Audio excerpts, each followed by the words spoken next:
everyone, and welcome. Thanks for joining us on HR Benecast, your source for expert commentary and insights on current health benefits related news and strategies. This is your host, Mike Stull. At Employers Health, we always strive to provide useful content and resources you and your colleagues can use to stay informed on the latest in employee and pharmacy benefits. In the past few months, we have added a variety of on-demand webinars, blog posts, and more on our site that I encourage you to check out at employershealthco.com/resources.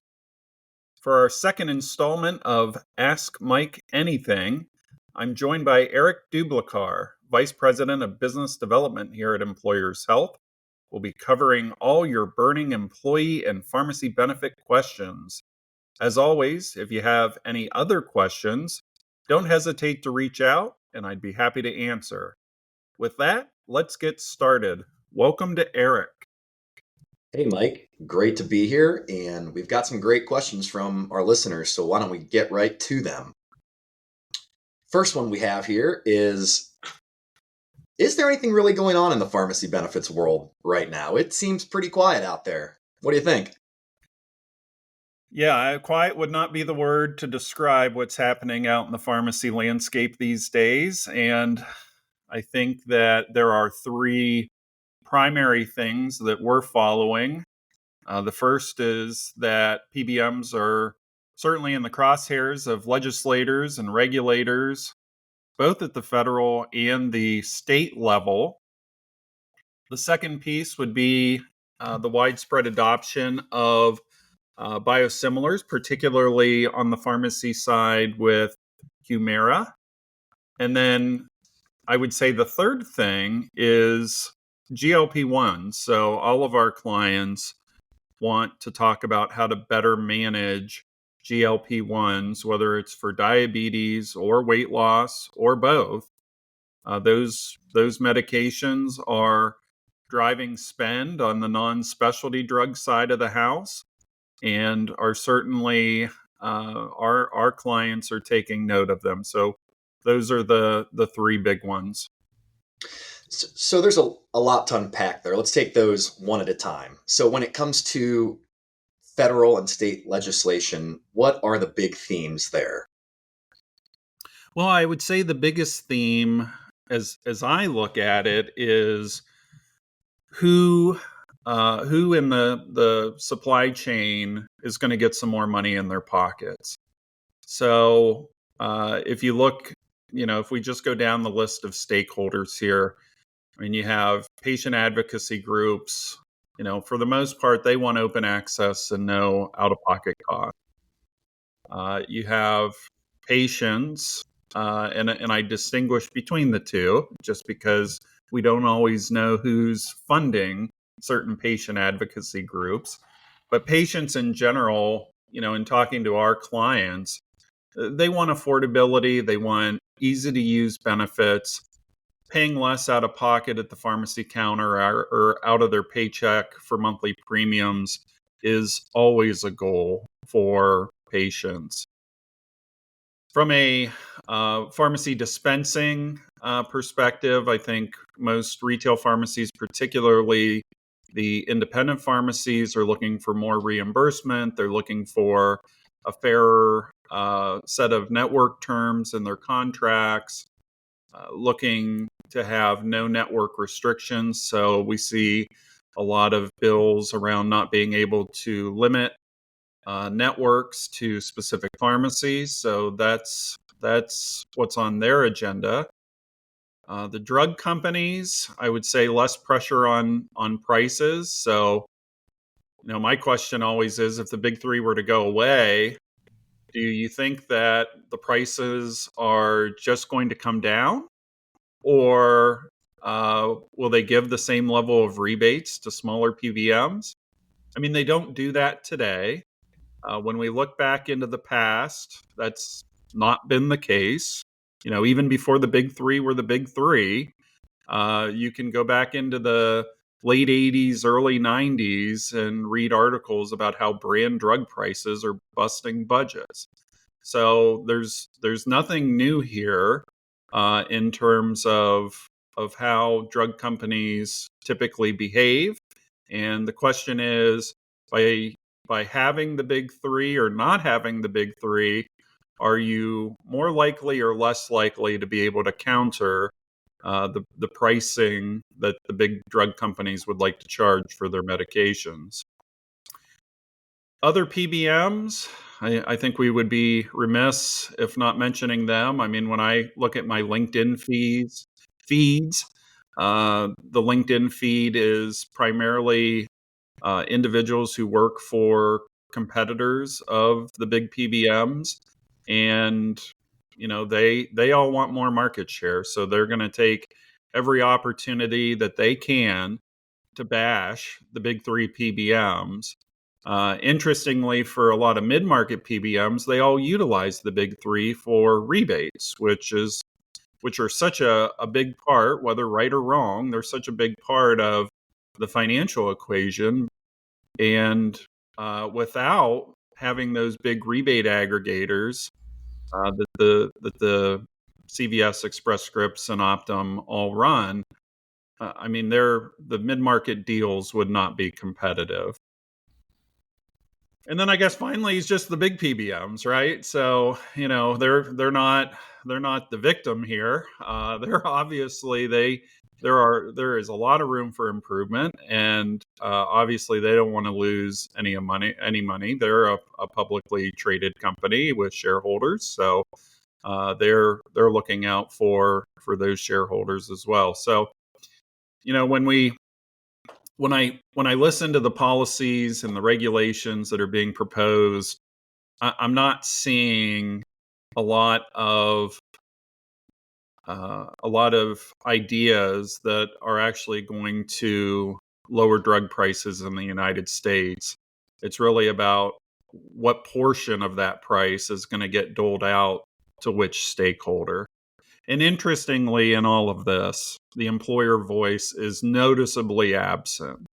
And even listening to testimony in Congress or reading the reports put out, I mean, it's clear they're not talking to employers or any customers of the PBMs, because there are things that they say in these reports that could be resolved with a quick Google search or one phone call or one email to an employer, and they would understand how these programs work with the PBMs. But they don't take the time because it's not they're not going to get any clicks, they're not going to get any votes, they're not going to get any.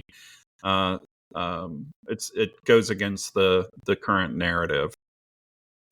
So, I mean, I think as we look at all of this, legislators, they're not differentiating between plan design decisions and PBM policy. So employers really need to make sure that they're paying attention and differentiating between the two. The questions out there about how's ERISA going to hold up in all of this. At the end of the day, it's going to have an impact on our clients.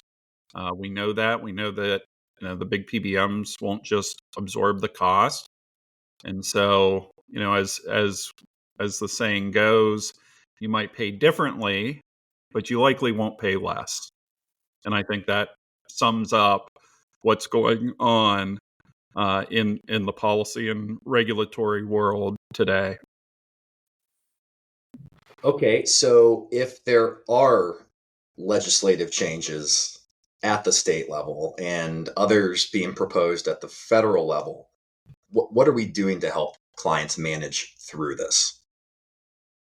Yeah, I think the first thing is just from an information perspective. So Madison Connor on our team, she's an attorney, and she spends most of her time keeping track of what's happening at both the state and federal level. And so Madison works to make sure that our internal team is staying abreast of what's happening, and then also communicates that out to clients. So just having accurate information is step one. The second piece would be really, how do you put that information into action? So the execution, making sure that you're in compliance with new regulations or new laws. So how do we actually do that? I mean, a big part of it is ensuring that our contract has the flexibility to adapt as these things come to market. So for example, making sure that we have different pricing models in our contract so that if you're on a traditional deal today and there's some, anti or spread ban legislation that goes through, that you can easily switch to a pass-through model. And so those types of things are part of our contract today and will continue to be going forward. And then the third piece is from an advocacy perspective. So instead of just reacting, how do we be more proactive? And I would say that the big ways that we're being proactive is just by trying to educate legislators on how these policies affect our clients. And certainly we are very much about preserving ERISA protections so that our clients can deliver uniform benefit plans across state lines. Because at the end of the day, while we have a lot of government clients that do have their employees and plan participants in one particular region, most of our clients are large multi-state organizations. And so making sure that we can administer the benefit plan across state lines is really important to ensuring that we can continue to provide benefits in an efficient manner and also a cost-effective manner. I mean, if you look at the United States today, where administrative costs for delivering healthcare is one of the biggest expenses, and so to add on to that doesn't make any sense at all. It will not bring prices down. Very good. So the Johnson & Johnson lawsuit was front and center and in the news. And I think plan sponsors were asking questions and thinking a lot about it over the last 6 to 12 months. So what do you think that lawsuit means for consultant-led coalitions? Well, now we have the Wells Fargo suit as well, which is almost identical to the J&J lawsuit. It's the same plaintiffs' counsel. The Wells Fargo and J&J use the same PBM. They use the same consultants. So it's really interesting how these are shaping up. Really, just as when you talk to Madison, this is what she predicted. So, I mean, I think there's a lot of things within the J&J and Wells Fargo lawsuit that employers need to take a look at. This question was specifically around consultant-led coalitions, and I think it gets to the point that employers need to make sure that they have a prudent process for selecting their benefit providers, and that includes obviously the consultants as well. And I think it's wise to keep apart the role of consultant and benefit services provider. And for some of these consultant-led collectives, what's happened is you have a consultant that's running a bid and then also bidding on the business as well through their own collectives. And quite frankly, I do not believe that is a prudent way to select your benefits services provider. I'm obviously biased since we have a program that competes with those. But I mean, just on their face, they don't seem like a prudent way to do business. So I don't know what the ultimate end game will look like. I think again across the board, employers are going to take a closer look at how they are procuring their benefit services providers, and maybe this will shine a light on these types of potential conflicts that are out there in the marketplace. Okay, so let's shift gears here over to biosimilars. You mentioned the switch to Humira biosimilars. What have you seen so far in the market? Yeah, so far, again, most of our clients are with CVS, and so CVS rolled out its biosimilar strategy on April 1st of this year. And we have heard very little noise as it relates to patients switching to the CVS biosimilar with Cordavis and Sandoz. The list prices have gone down, so I believe the biosimilar with CVS is around 81% off the list price of Humira. The other important piece in this was making sure that patients, particularly those that were in a copay assistance program like Prudent RX or Save On with Express Scripts or the Copay Maximizer program with Optum, they're all paying $0 today with Humira. And so it was important that with the biosimilar that they would continue to pay $0 or else patients wouldn't have an incentive to move over. So that was really important.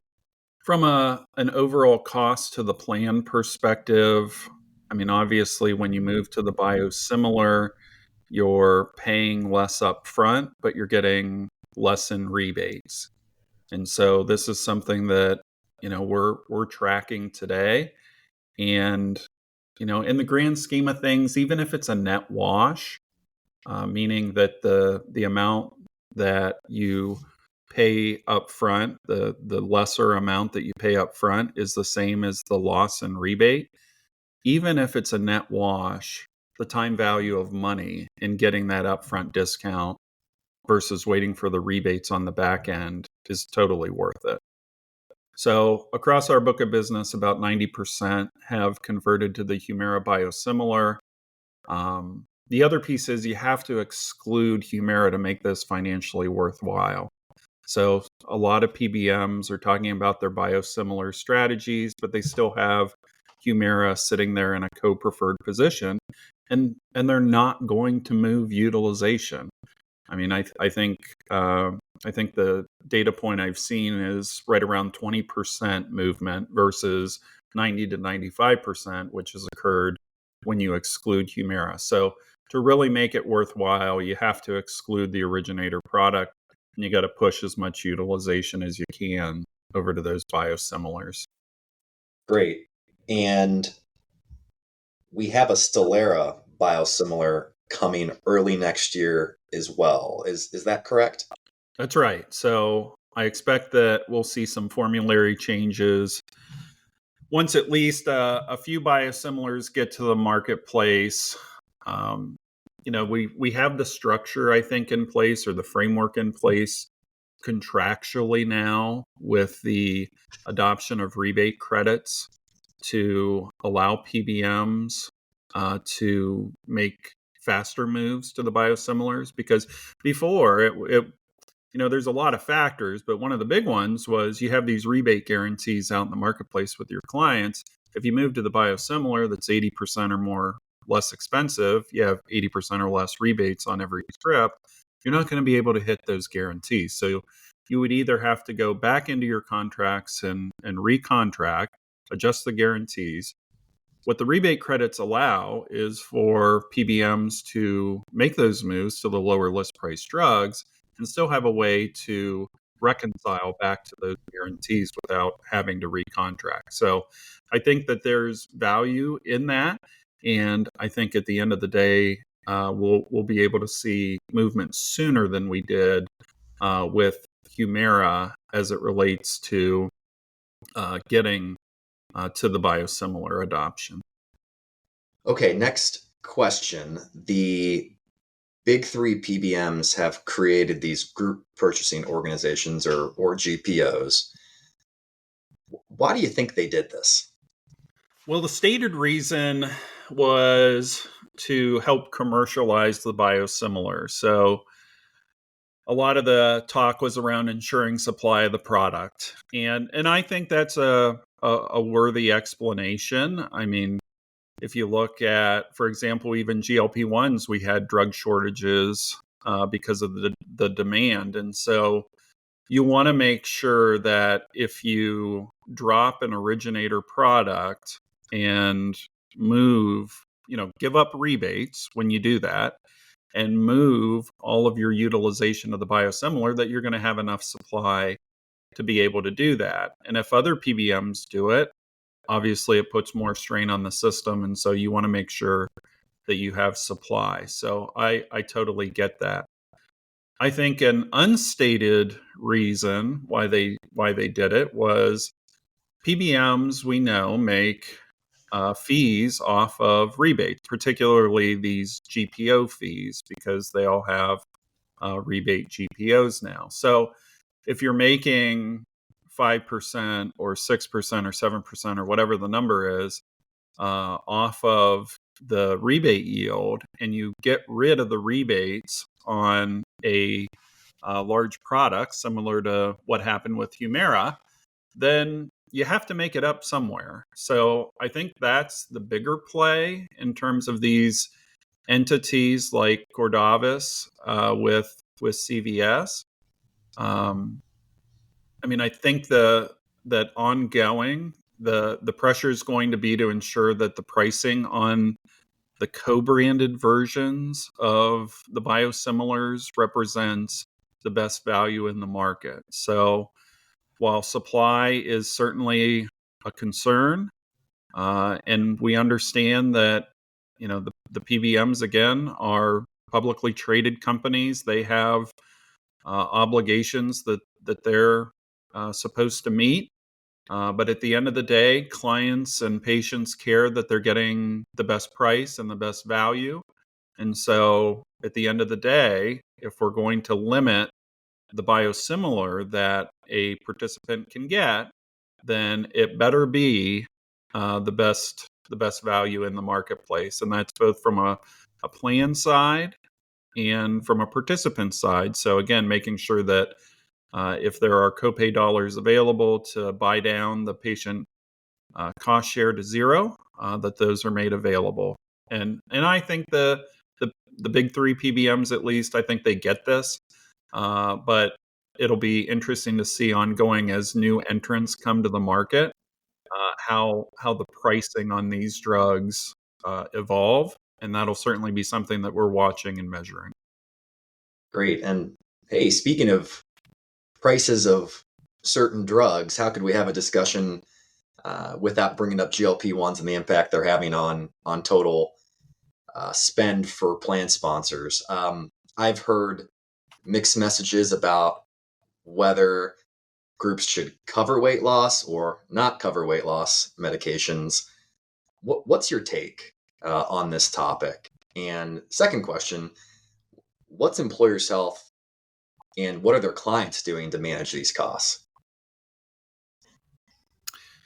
Yeah, so in terms of whether to cover for weight loss, I mean, we see a mix of, about 50-50 right now with our clients. And we can get into some of the ways that they're managing those here in a minute. But just in general, when you talk about managing costs, I think there's two big pieces to it. The first is making sure that you're getting the best price, and then the second piece is ensuring appropriate utilization. So if you've listened to one of my PBM 101 presentations, you hear me say that cost and price are oftentimes used interchangeably, and they're not supposed to be. Price is a component of cost, but the other big piece is utilization. So making sure that we're not losing sight of there are two key elements to this, both price and managing the utilization. So on the price side, first of all, these are heavily rebated drugs. And again, whether you like rebates or not, that's the situation that we find ourselves in. So you better be sure you have a good contract with your PBM. On the utilization side, I mean, the Diabetes Association, the American Academy of Physicians, all of these physician organizations, patient advocacy organizations didn't help budgets by recommending GLP-1s as first-line therapy options. So historically, it's always been metformin first. And so to move the GLP-1s up in the therapy guidelines was a big deal in terms of how often we would see these drugs prescribed, particularly for new diabetes patients. So, I mean, we're kind of at a on the short end of the stick per se as it relates to that, and we'll see how, at the end of the day, how does greater use translate to lower risk in both the short and long term medical spend of a patient. So you have to be ready to track that on the medical benefits side as well. I think the other piece as it relates to utilization, particularly if you don't cover weight loss, is just making sure that individuals aren't using these products off label. So most PBMs have a specific utilization management program to ensure that if you're getting Ozempic, for example, that you're actually a patient with diabetes and not just someone who's looking to lose, 10 or 15 pounds. And I think you mentioned this, the employer's health book of business. What's the weight loss? What's the coverage of weight loss, I should say? Yeah, it's about 50-50. And are the PBMs doing anything in terms of layering in other programs for groups that are covering these products for weight loss? Yeah, I think we're seeing more utilization management options coming to the marketplace, particularly in 2025. I think it's important to remember that these drugs were in a shortage situation. I think the Lilly products just came off of the shortage list, or they're about to come off, and same with Novo Nordisk. But what that meant was there wasn't a lot of opportunity to negotiate on these particular medications. But for 2025, I think you'll see some more options in terms of the ability to limit who actually gets the medication and not have to lose all of your rebate potential. And so, whether that's setting a BMI threshold at 35 or maybe 40, other types of criteria that you can put in that are a little bit more stringent. On the continuation of coverage, remember that, after 7 months, typically, well, it depends on the product, but for some of these, 6, 7, 8 months, they look for continuation criteria to make sure that the drug's actually working for you before you get approved for another year of medication. And so what does that criteria look like? Is it 5% of weight loss as the labels indicate, or can that go up? We have some custom criteria that looks for a 10% weight loss. So those things are available as well. The last thing that I would mention is that all of the PBMs and health plans and third-party point solutions providers are really pushing their anti-obesity programs or weight loss programs now. And so I know a lot of employers are interested in putting some sort of lifestyle modification program in place that participants on these medications can utilize while they're on the medication, or maybe they have to utilize these programs first in order to qualify for coverage of the medication. So a lot of different strategies taking place out in the marketplace. I think we've just started to, we're on the starting line still. So I think there'll be a lot more innovation in terms of how these drugs are managed going forward. All right. Well, very good. Thanks, Mike, for the discussion, even though you and I see one another and speak every day. Thanks for this discussion in particular. Before we go, it's crunch time in terms of the sales efforts at Employers Health, being almost September here when we're recording this. Maybe I should know this answer as the Vice President of Business Development, but how's this year shaping up compared to the last few years? Well, this is a question we get all the time, particularly from our board members and others that have been with us for a long time. They always want to know. Last year was great, so how's this year compared to last year? And I think we're shaping up quite nicely. So a lot of opportunities this year, which are very much appreciated. We don't take any of those for granted. And I think it's important to note that all of our wins come through competitive RFPs. So we are out there working with consultants, working with clients, working with our PBM providers to make sure that we're putting ourselves in good positions to win, and that we are really putting our deal out there to be evaluated and to be critiqued. And I often say that we have to have one of the most scrutinized contracts out in the industry. And so I think that accountability makes us better. And currently we are right in the mid 400s, so certainly on track to eclipse the 500 million in new pharmacy spend mark, which is kind of the benchmark that we've had over the past couple years. So, I mean, it's just crazy to think back, 10, 15 years ago when we were, really trying to bring on, 30 million, $50 million of new business. And today to be, consistently bringing on $500 million every year in new pharmacy spend from clients all over the country, and doing it in a competitive RFP process is really satisfying, because it means that the hard work that we've put in and all the work that we continue to do to improve, to make sure that we're scaling appropriately, to make sure that we're in a good position to deliver on all of the promises that we make during these RFPs, is something that people, they check the box and say, yeah, these guys can deliver. So super proud of that, proud of the team, and just very appreciative of everyone out there who helps us get to this point. Okay, great. Last question. Are there any trends that you're seeing in terms of where you're winning and maybe where you're not winning in those competitive RFP processes? Well, price continues to drive a lot of the decision making, and